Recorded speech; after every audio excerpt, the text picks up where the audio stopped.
Aquaman first reactions are in from some test screenings. We got to go over what people are saying about this movie. This is the Nerdy News Rundown. Let's get you filled in. Wait a minute, how do the Atlanteans drink coffee underwater? And if they don't, how do they function? So yes, Aquaman did indeed hold its first test screening with a live audience in the San Fernando Valley last night. A ton of people went to that screening, checked out the film, and even though they're not technically allowed to say anything about it, a few people let a few things slip online. Now, the general consensus on the film is that it's very positive, but what I'm hearing and a lot of people are repeating and retweeting is good, but not great. And so let's go through a few of the reactions from the internet last night. First, there was Steve Frosty Weintraub, who appears to have not actually been at the screening, but has talked to many people that were. All he basically said online was that he heard good things. That is about it. That's all we get out of Frosty Weintraub, but I believe the man. I take him at his word. That means there's probably a lot of positivity coming out about Aquaman. Next up, there's a guy named Christopher Mack who runs Omega Underground. He's the guy out there that says good, not great, and goes on to kind of explain that, well, that's probably the best we can hope for at this point, and that he is on board. Then there's Casey Walsh, who compared the film to a Phase 1 MCU movie. When pressed about this from other Twitter users, he went on to say that Aquaman is a reluctant hero and wins by finding a MacGuffin. That's MCU #1.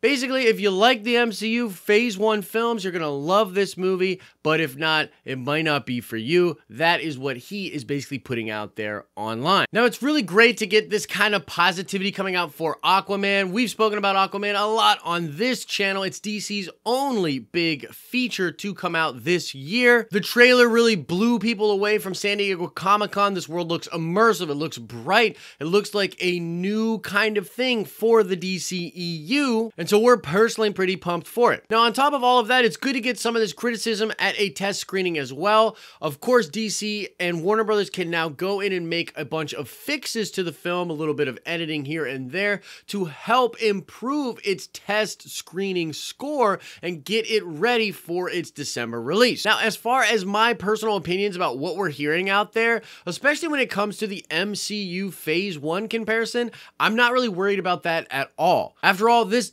does need to sort of be a solo film, really focus on the Arthur Curry character and on his world. So I'm comparing this a lot to like Thor 1 or even Black Panther, but of course it's going to be underwater. So I think that's a totally fair comparison, and I really don't think that's a problem at all. In fact, I think one of the problems Warner Brothers has had is that they've tried to sort of skip things, jump ahead, get those Avengers type films going on, the big connective tissue shared universe blockbuster event films, and they never actually did what they needed to properly do, which was set up the solo world for a lot of these characters. So I think Aquaman's gonna fix that problem. The comparison to the MCU Phase 1 does not bother me at all. Also, I'm not really bothered by people saying that it's good, not great. I think that at the end, this probably hints to a problem that a lot of comic book films have in general, where they hit their baseline stuff as far as a film, they are pretty good, but the qualities that make them sort of above and beyond are really only accessible to hardcore fans, hardcore nerds. And so I get this feeling that Aquaman will be a sort of on the surface level good adventure film, but it won't be great because it doesn't necessarily give casual fans something really, really crazy to latch onto. That hope sort of comes caked into it with the idea that there will be a lot for hardcore comic book fans to enjoy. James Wan has said there's a lot of little Easter eggs, little hints to the comics in there, and just in general, I'm so excited to see how this film plays out later this year. So that's the story out there. The first impressions for Aquaman are out there. They are positive, but not super great.